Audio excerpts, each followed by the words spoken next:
Hi there, Duncan here, owner of Life is Movement.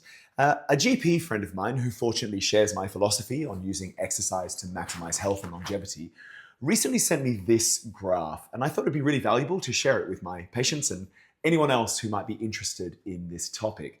And what it shows is how muscle mass and strength can change over a lifetime. So, as you can see, in early life, we are growing and developing. So, we're building towards our physical peak.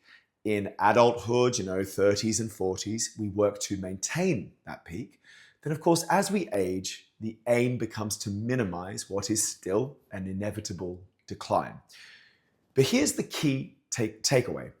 The height of your peak, how much strength and muscle mass you build early on, determines how much buffer you have as you get older. So the fantastic longevity doctor, Peter Attia, uses this analogy of a paraglider. He says, the higher your starting point, the longer and smoother your flight before you even get close to hitting the ground. So if you start low, if your peak isn't very high in your 20s and 30s, you haven't got far before you hit the ground. And even small setbacks later in life can really bring you down fast. So the line here you see on the graph is called the disability threshold.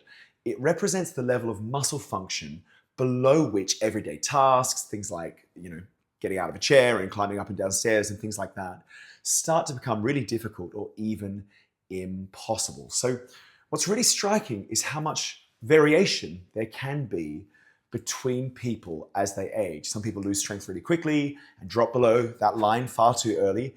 Others stay strong, functional, and independent well into later life. So what's the difference between these two people? Well, obviously there's a bit of luck, genetics, and so forth. However, in terms of things you can control, strength training, nutrition, movement, rehab, staying proactive rather than reactive. And that's exactly what we focus here at Life is Movement Clinic in Hove. So whether you're recovering from an injury, dealing with a chronic condition, or simply want to stay strong and independent as you age, we'll work with you to build and maintain that physical reserve so that later in life, you've got a lot more money in your physical bank. So don't wait for the decline to start before taking action. Start now, start strong, because when it comes to long-term health, movement really is medicine, and staying strong is going to be your best bet to stay functional and healthy as you age.